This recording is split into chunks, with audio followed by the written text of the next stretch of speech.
Meus irmãos, minhas irmãs, recebam todos a paz do Senhor.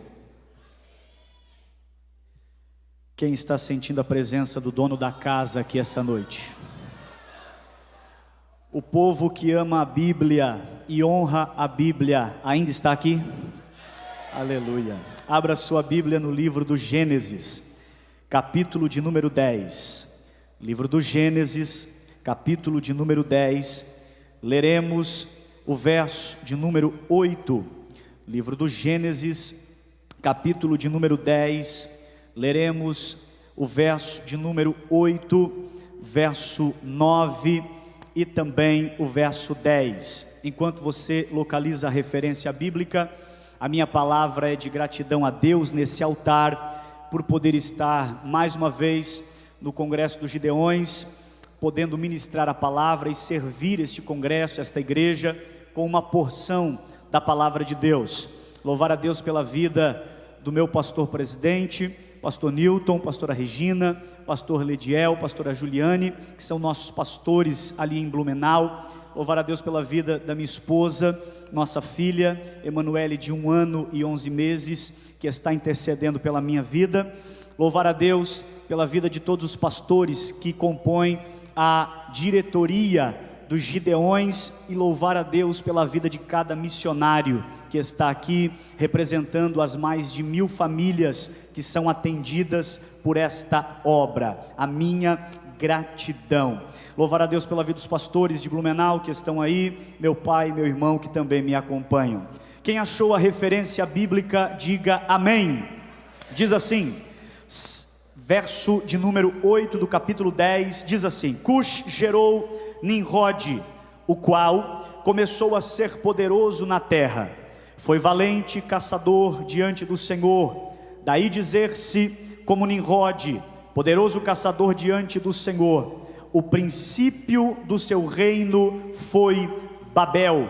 Capítulo 11, verso 1, assim está escrito: Ora, em toda a terra havia apenas uma linguagem e uma só maneira de falar. Sucedeu que, partindo eles do Oriente, deram com uma planície na terra de Sinar, e habitaram ali, e disseram uns aos outros: Vinde, façamos tijolos e queimemo-los bem. Os tijolos servirão de pedra, e o betume de argamassa. Disseram: Vinde, edifiquemos para nós uma cidade e uma torre, cujo topo chegue até os céus, e tornemos célebre o nosso nome, para que não sejamos espalhados por toda a terra. Então desceu o Senhor para ver a cidade e a torre que os filhos dos homens edificaram. E o Senhor disse: Eis que o povo é um, e todos têm a mesma linguagem.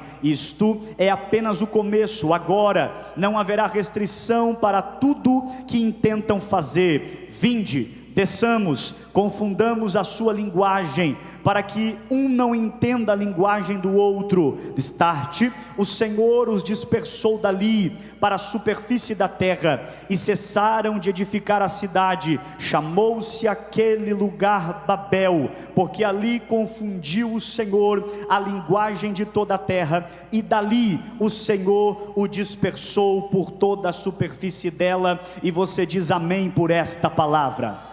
Assente-se, por favor, redobre a sua atenção àquilo que Deus quer continuar falando aos nossos corações. Queridos irmãos, o capítulo de número 10 e 11 do livro do Gênesis é um capítulo, ou são capítulos, que vai trazer, que vai relatar-nos um pós-dilúvio. Na verdade, nesses capítulos, o autor do livro do Gênesis, Moisés, vai nos apresentar a continuidade das gerações dos filhos de Noé. Dentre todos os nomes citados no capítulo 10, um deles vai ganhar um destaque diferenciado, que é o caso de Nimrod. Nimrod era bisneto de Noé. O autor do livro do Gênesis nos dará algumas informações importantes sobre este personagem. A primeira informação é que este homem era poderoso na terra. Segundo, a Bíblia diz que ele era valente. E terceiro, a Bíblia diz que ele era caçador. Nimrod, segundo o texto bíblico, fora fundador de pelo menos 8 cidades que constam na Bíblia, entre elas 2 de grande relevância no texto bíblico, que é o caso de Nínive e também Babel. O nome Nimrod significa rebelião. Na realidade, o significado do seu nome é exatamente o que ele vai tentar realizar em Babel. Em Babel, o projeto é desafiador, pois a Bíblia diz que além da cidade, a igreja, ou melhor, o povo vai edificar uma torre. Esta não era, meus irmãos, uma simples torre. Há um consenso em todos os teólogos, historiadores, que esta torre que será edificada em Babel é na verdade um zigurate. Pastor Cleiton, o que era um zigurate? Um zigurate era formado de vários andares, construídos um sobre o outro, e com uma característica peculiar. Qual? O andar superior seria menor do que a área do pavimento inferior. Segundo a história, haveria de ter no topo desta torre um local de adoração, um local de culto a deuses pagãos, e haveria de ter um acesso a esta torre situado na forma de escadarias espiraladas que iam da base até o topo para dar acesso ao templo que seria estabelecido no alto daquela torre. Diante disso, meus irmãos, nós percebemos aqui que a torre de Babel será construída para cumprir pelo menos 2 propósitos. O primeiro, escapar da morte, porque aquele povo imaginava que assim seria possível se a morte viesse mais uma vez em forma de dilúvio, como viera no passado. E também esta torre vai ser edificada como uma espécie de templo e serviria como um local de culto para aquele povo que estava ali. Perceba que mesmo sabendo que a nomenclatura igreja vai aparecer no Novo Testamento, e a primeira pessoa que usa essa expressão é Jesus, eu não consigo olhar para Babel sem perceber aqui um tipo de congregação. Eu não consigo olhar para Babel sem perceber aqui uma igreja tipificada em Babel, cujo líder, a referência, o controle está sob o domínio de Nimrod, alguém que influencia. Nimrod é seguido por muitas pessoas estas, meus irmãos, que vão se esforçar, que vão colocar a mão no projeto para edificar a cidade e a torre. Porém, a congregação Babel vai iniciar da forma errada. No capítulo de número 11 é apresentado a nós os detalhes do início desta congregação, e veja o que a Bíblia diz, Gênesis 11:2: e aconteceu que, partindo eles do oriente, acharam uma planície na terra de Sinar e habitaram ali. Perceba, há uma decisão deste povo em habitar em Sinar, e esta decisão vai totalmente contrária a uma ordem que Deus deu em pelo menos 2 ocasiões dentro do livro do Gênesis. Gênesis capítulo 1 verso 28, Deus disse a Adão, e Deus o abençoou e disse: frutificai, multiplicai-vos e enchei a terra. Após o dilúvio, Deus reafirma isso para Noé, e diz a Bíblia, Gênesis 9:1: e abençoou Deus a Noé e a seus filhos, e disse: frutificai, multiplicai-vos e enchei a terra. Perceba, meus irmãos, a orientação de Deus, tanto para para Adão quanto para Noé e seus descendentes era: povoem a terra, habitem a terra, preencham a terra, espalhem-se sobre a terra, multipliquem-se sobre a terra. Porém, Nimrod e seus liderados avistaram a planície na terra de Sinar. Sinar significa terra entre rios, terra fértil, terra desejável aos olhos, terra próspera. E o que fizeram? Diz a Bíblia que eles se estabeleceram em Sinar. Aqui, meus irmãos, eu encontro o primeiro erro desta congregação. Qual, pastor? Crer naquilo que vê e ignorar o que Deus falou.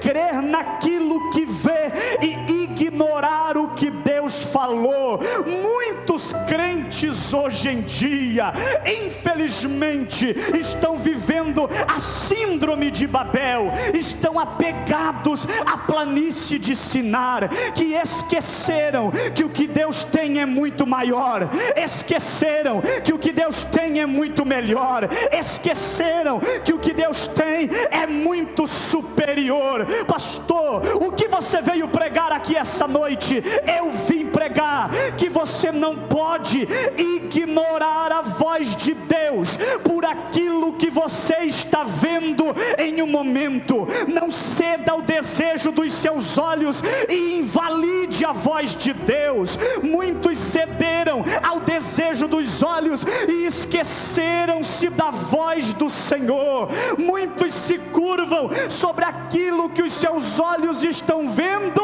e ignoram as promessas que Deus já fez. Pastor, o que você veio pregar? Não se mova por aquilo que você está vendo, se mova por aquilo que Deus já falou. Olhe para a Bíblia. Deus disse a Abraão: sai da tua terra, do meio da tua parentela, para uma terra que eu vou mostrar. Abraão não se moveu pelo que viu, Abraão se moveu pelo que ouviu. Deus disse a Noé: constrói para ti e para tua casa uma arca, porque eu vou mandar dilúvio. Nunca havia acontecido dilúvio. Noé não se moveu pelo que viu, Noé se moveu pelo que ouviu. Deus disse a Moisés: leva o meu povo até a terra prometida. E enquanto estava tendo uma visão na sarça, diz a Bíblia, fechou os olhos porque temeu olhar para a face de Deus.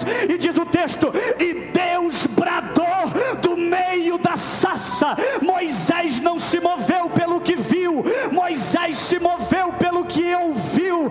Elias na caverna, a Bíblia diz, entristecido, enclausurado, vem o terremoto, não aconteceu nada. De repente, uma voz mansa e suave dizendo: que fazes aqui, Elias?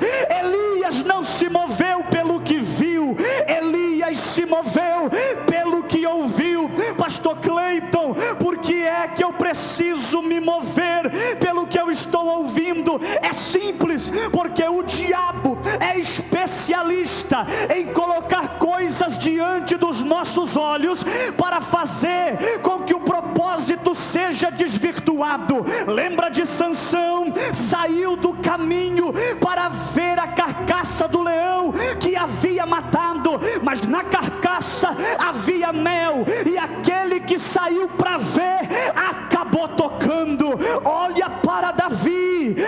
O povo estava na guerra, Davi estava no palácio. Em uma certa tarde, Davi se levanta, vai para a janela, e diz a Bíblia que há uma mulher se banhando. Olhou para ela, a desejou e com ela pecou.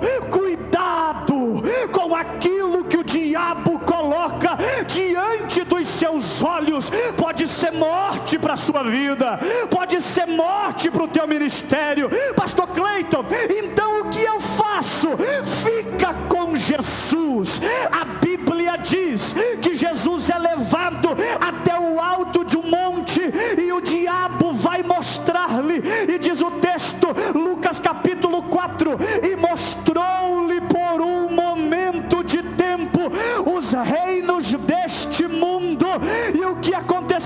moveu. O diabo disse: olha para lá, se tudo aquilo que você está vendo, se você deseja, me adora. E o que foi que Jesus fez? Jesus não adorou. Por quê? Porque Jesus não se movia pelo que via, Jesus se movia por aquilo que ele já tinha ouvido no Jordão. E o que foi que ele ouviu no Jordão? Quando saiu do batismo, há uma voz ecoou na eternidade: este é o meu filho, em quem eu tenho prazer. Pastor, o que você veio pregar hoje aqui? Não se mova por aquilo que você está vendo, se mova por aquilo que Deus já falou, se mova por aquilo que Deus está falando, porque quem já ouviu a voz de Deus no Jordão não se impressiona com o que o diabo mostra no alto do monte. Com muita gentileza, pegue a mão da pessoa que está perto de você e diga: não se mova pelo que vê, se mova pelo que Deus já falou. Não se mova pelo que você está vendo, se mova pelo que Deus já falou. Eu não sei você, mas eu fico com a palavra. Romanos capítulo de número 10, verso 17: de sorte que a fé vem pelo ouvir, e ouvir a palavra de Deus. 2 Coríntios 5:7: porque andamos por fé e não pelo que vemos. Mateus 24:35: passarão os céus, passarão a terra, mas as minhas palavras não hão de passar. Para você dar glória a Deus. Apocalipse 3:6: quem tem ouvidos para ouvir, ouça o que o Espírito diz à igreja.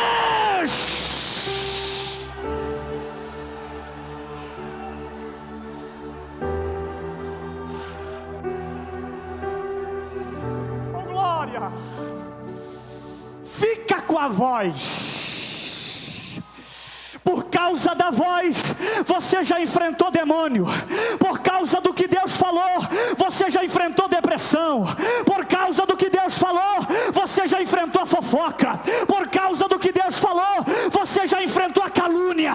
Por causa do que Deus falou, você já enfrentou murmuração. Por causa do que Deus falou, você já enfrentou o inferno. Por causa do que Deus falou, você já enfrentou pandemia. Fica com a voz, fica com a voz. Oh, glória! Oh, glória!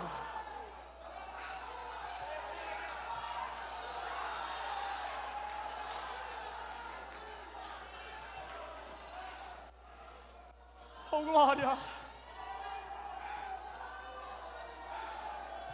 Eu estou pregando para uma geração que não se impressiona com o brilho do ouro. Eu estou pregando para obreiros que não se movem por causa do cargo. Eu estou pregando para gente que se move por causa do que Deus falou, por causa do que Deus já disse. E me calavachandarabacandarabahai. Por causa do que Deus falou, vai cair demônio, vai cair o inferno, vai cair macumba, vai cair Satanás. Se apega a voz, se apega a voz, se apega a voz, se apega a voz.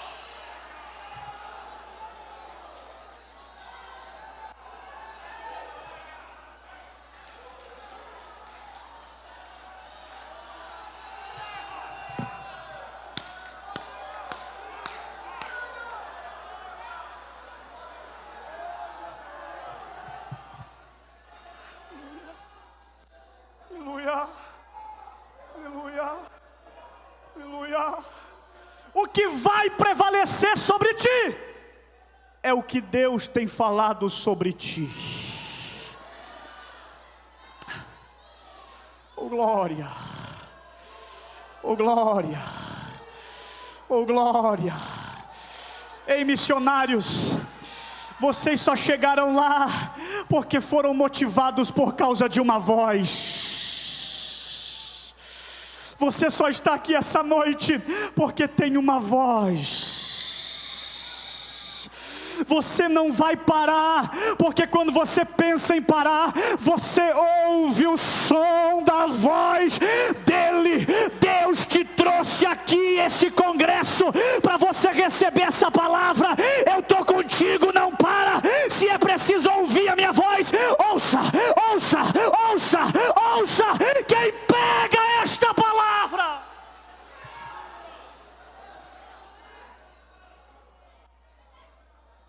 Babel não quer saber disso, pastor Zilmar. A congregação Babel não está interessada no que Deus falou aos antepassados. A congregação Babel quer se estabelecer aonde os seus olhos julgam favorável.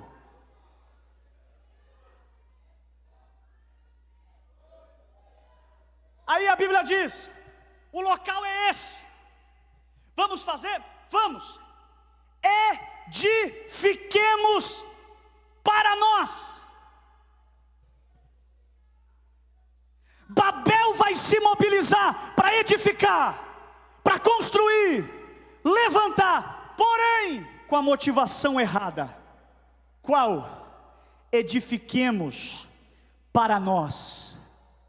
Esse povo que é resultado da edificação, para si, dos méritos, para si, do sucesso, para si, da glória, para si. E veja o verso 4: tornemos célebre o nosso nome. Qual tem sido a motivação das tuas edificações? Noé construiu. Qual a motivação? Para salvar. Neemias construiu. Qual a motivação? Restaurar. Salomão construiu. Qual a motivação? Adorar. Babel quer construir para se engrandecer.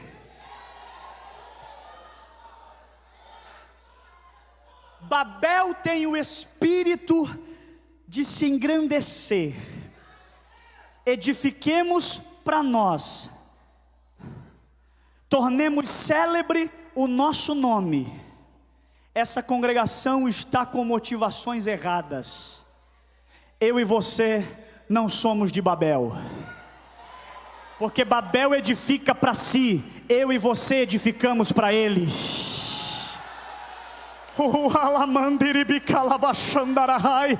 Babel quer engrandecer o próprio nome.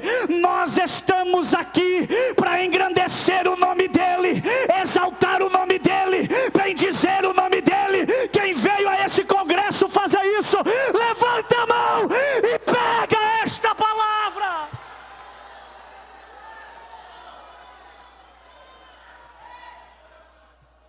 Nós vivemos uma época aonde existem pessoas que, se o meu nome não aparecer, eu não coloco a minha mão. Se a minha foto não tiver no mural, não conta comigo. Se o meu nome não tiver na lista,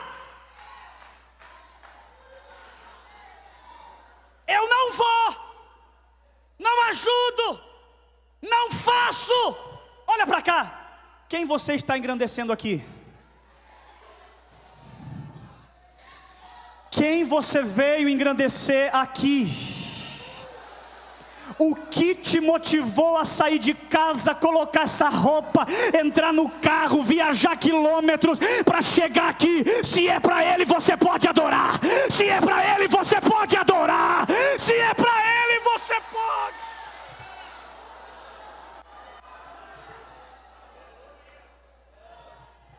Se for necessário, faça como João Batista. Use as palavras dele se você não consegue usar as suas. Qual, pastor? Que ele cresça e que eu diminua. Oh, aleluia. Vamos construir? Vamos. Vamos edificar? Vamos. Vamos lá. Como vamos fazer? Vamos utilizar pedra? Não tem. Como é que é? Vamos fazer algo grande e não tem pedra? Não tem. Nimrod, não tem pedra. Por quê? Terra entre rios. Isso aqui é Mesopotâmia, terra argilosa. Não tem pedra. Aí um olha para o outro e fala: vamos fazer do mesmo jeito. Mas como será? Vamos fazer tijolo, queimar bem, e o tijolo vai ser por pedra. Eu descubro 3 verdades sobre essa intenção. Primeiro, Babel quer edificar nas facilidades. Por quê, pastor? Porque manusear tijolo é muito mais fácil que manusear pedra. Manusear tijolo é muito mais simples do que manusear pedra. Por quê? Porque tijolo se modela em formas. Não existe forma para modelar pedra. Pedra se modela lapidando.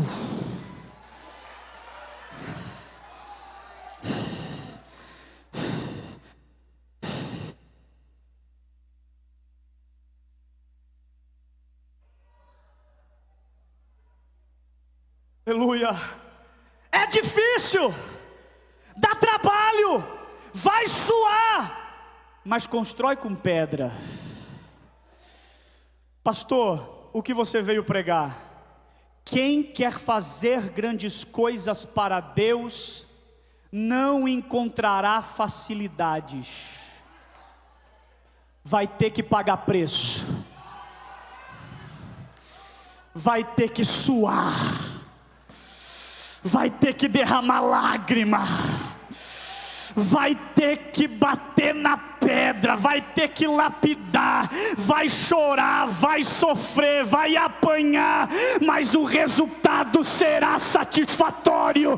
Babel quer construir nas facilidades. Não tem pedra, mas tem tijolo. Então é simples. Vamos edificar com tijolo, e o tijolo vai ser pedra.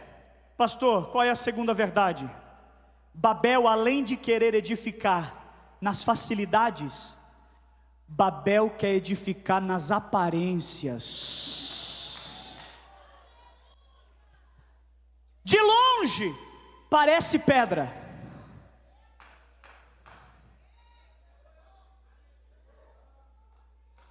pela internet parece pedra.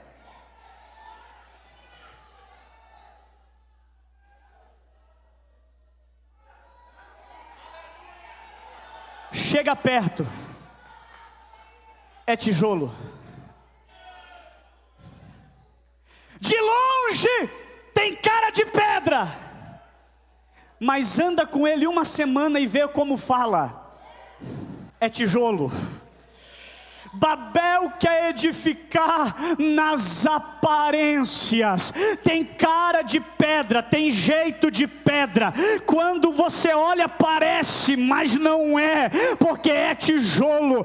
Tudo que foi edificado na aparência não resistiu ao teste do tempo. Cadê o Império Babilônico? Caiu. Cadê os Medo-Persas? Caíram. Cadê o Império Romano? Caiu. Cadê os bárbaros? Caíram. Cadê a igreja?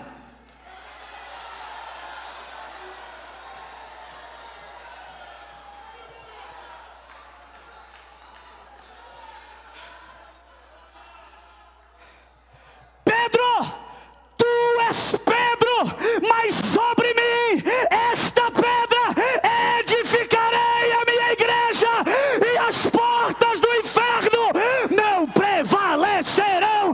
Vem reino, vai reino, a igreja permanece, a Bíblia permanece. Se você faz parte dela, levanta a mão para adorar, levanta a mão para adorar. Pega esta palavra.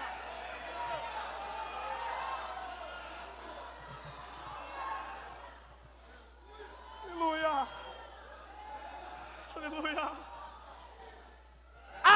Onde estão os perseguidores da igreja? Eles até tentam, mas a igreja não foi edificada em aparência. A igreja não foi edificada em tijolo, a igreja foi edificada na pedra. A igreja foi edificada na pedra. A igreja foi edificada na pedra. Tem jeito, meu irmão. Vai, continua firme, avançando, porque todos que tentaram contra a igreja não aguentaram, porque a igreja está edificada sobre uma rocha. É desejo de Deus que nós sejamos edificados e edifiquemos a nossa vida nesta rocha que é Jesus. Olha bem dentro do olho dessa pessoa e diga aí: não construa de aparência. Não edifica em aparências. Por quê, pastor? Porque eu preciso ler para você Salmo 101, verso 7, o que usa de engano não permanecerá dentro da minha casa para sempre. Pastor, qual o teu conselho? Edifica na verdade. Edifica na verdade.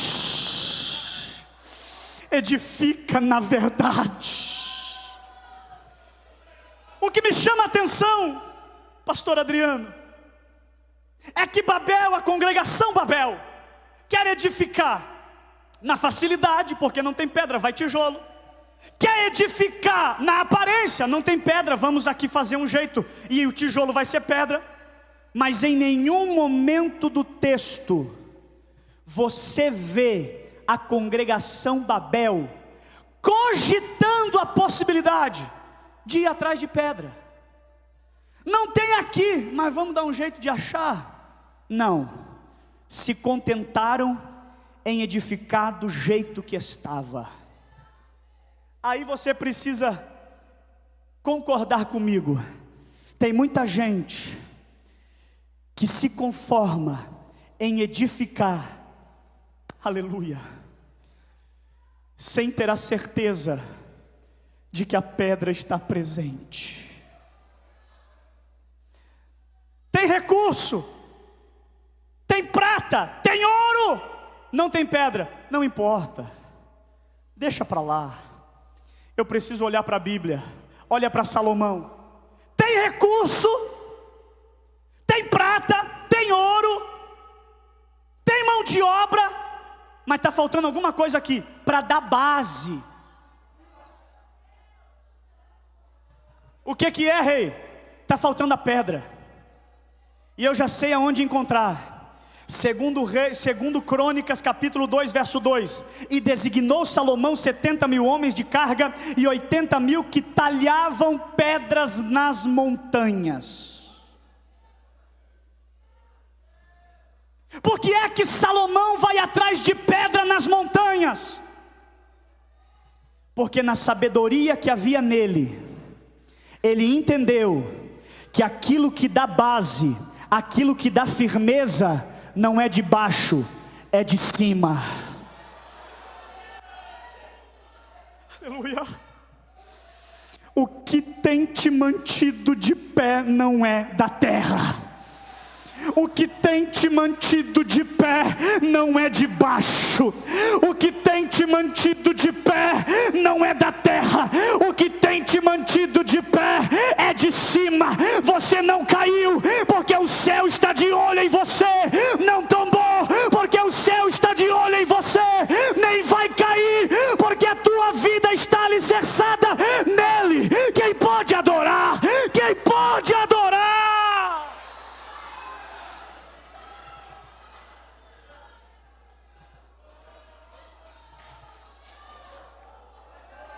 Vamos construir? Sim. Edificar? Sim. Não tem pedra? Vai com tijolo. A ordem de Deus é para ir para outros lugares. Vamos ficar aqui. Porque a Bíblia diz, o próprio texto diz, desejavam não serem espalhados. Uma igreja, uma congregação rebelde. Aí a Bíblia vai dizer que diante de tudo que está acontecendo embaixo, a Bíblia diz: e Deus desceu para ver a cidade e a torre.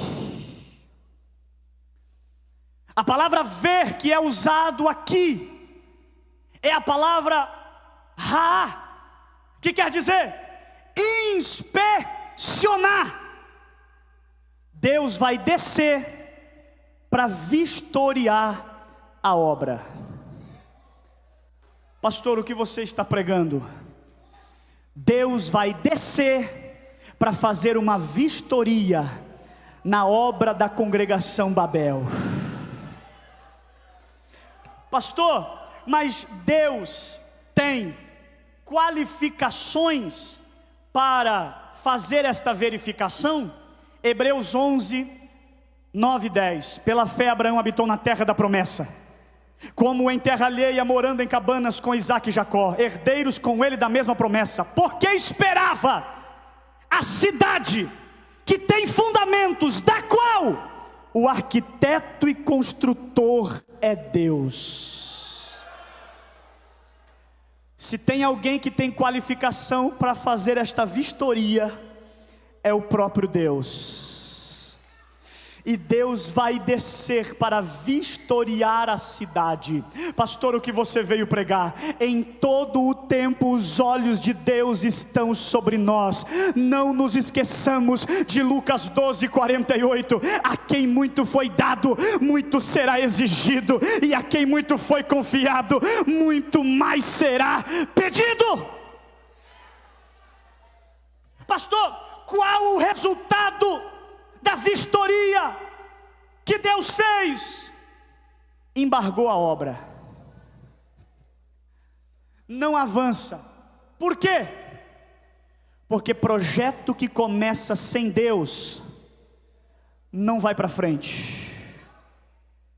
Projeto que começa sem Deus ser consultado não avança, não evolui, não prospera, não cresce. Por que que esta obra já tem 38 anos? Porque Deus é o dono desta obra, foi consultado para fazê-la. Aleluia. Projeto que é executado sem Deus não avança, não prospera. Deus aparece e vai embargar esta obra. O projeto do povo de Nimrod vai terminar, e o próprio Deus vai dizer: chega.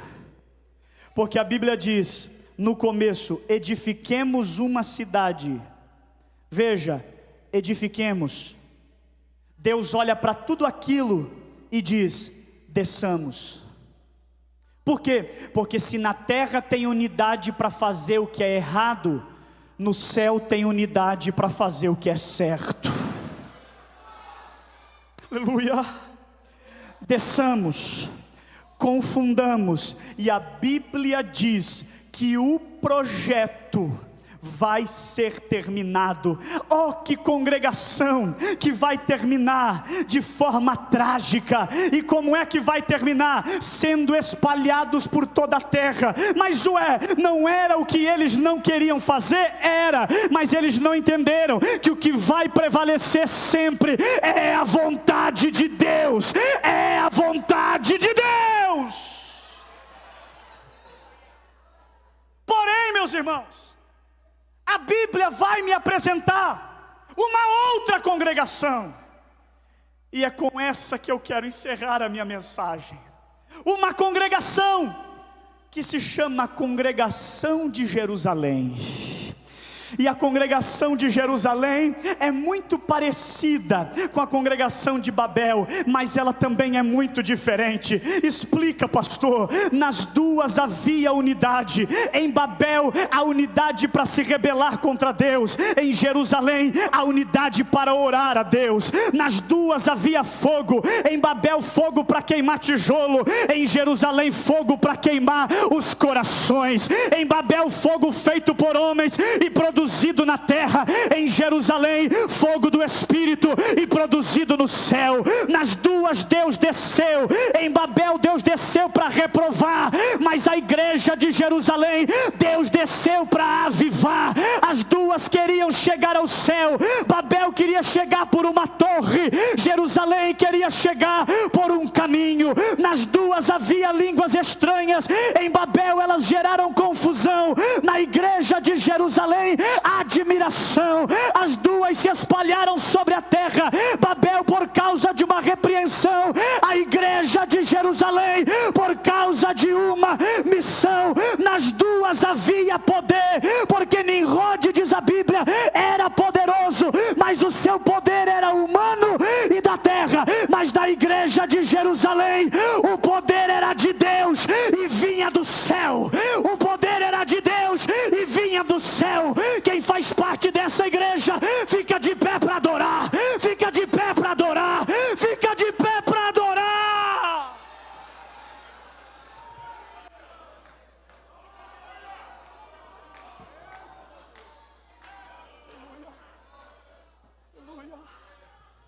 O representante da igreja de Jerusalém, Pedro, nos primeiros passos dela, a Bíblia diz que este Pedro, aleluia, vai ser revestido de poder. Mas perceba, Pedro tinha uma experiência com o poder. Qual? Antes de Atos 2, Pedro só havia visto poder. No Monte da Transfiguração, Jesus se transfigurou-se. E Pedro olhou e viu Elias e Moisés. E diz a Bíblia que ele ficou estarrecido e disse: Senhor, me deixa fazer aqui 3 tendas. Uma para ti, uma para Elias e uma para Moisés, porque o que eu estou vendo é demais. Pedro apenas viu o poder. Diante dos milagres, Pedro apenas viu o poder. Mas deixa eu dizer uma coisa: ver poder não é o suficiente. Deus te trouxe aqui não apenas para ver poder, Deus te trouxe aqui para receber.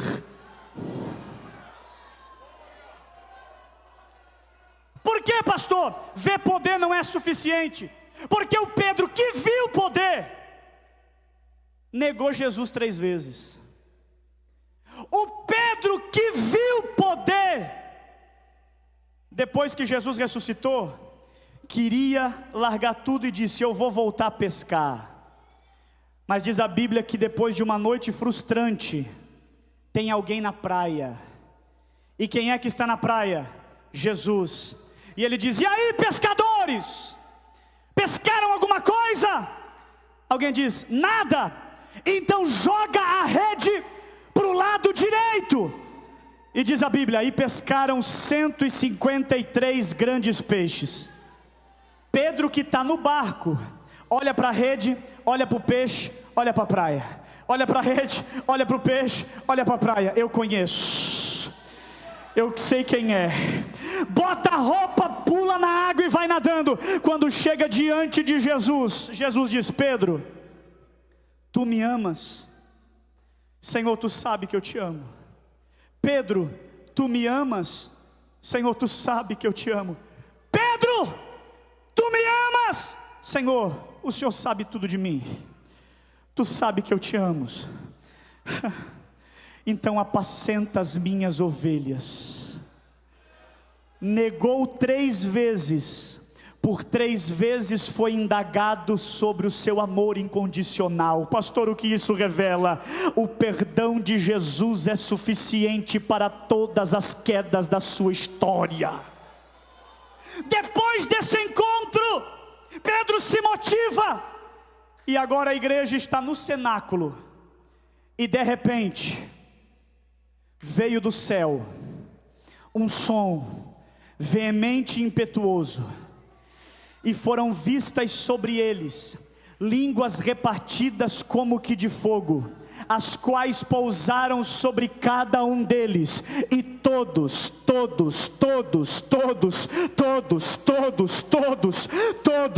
foram cheios do Espírito. Pedro sai daquele culto inflamado e ele vai pregar, e na primeira mensagem 3.000 almas se convertem e vêm ao Senhor. No capítulo de número 3, Pedro está subindo para a oração junto com João, porque o Pedro agora tem poder. O Pedro que só tinha visto poder dormiu no Getsemane, mas agora o Pedro que tem poder, ele vai para a oração, e quando chega para orar, tem um coxo dizendo: me dá uma esmola, me dá um dinheiro, e ele diz: se fosse um tempo atrás eu não tinha nada, mas hoje eu tenho. O que eu tenho eu te dou, em nome de Jesus. Levanta e anda, levanta e anda. Pastor, o que você veio pregar? Eu vim pregar que você nesta noite não pode se conformar em apenas ver poder. Deus te trouxe aqui para receber, para receber, para receber, para receber, para receber, para receber. Se você crê nesta palavra, levante a sua mão e recebe. Levante a sua mão e recebe. Levante a sua mão e recebe. Levante a sua mão e recebe algo de Deus, de Deus, de Deus, de Deus, de Deus, de Deus, de Deus, de Deus, de Deus, de Deus, de Deus, de Deus, de Deus. Seja cheio, seja cheio, seja cheio, seja cheio.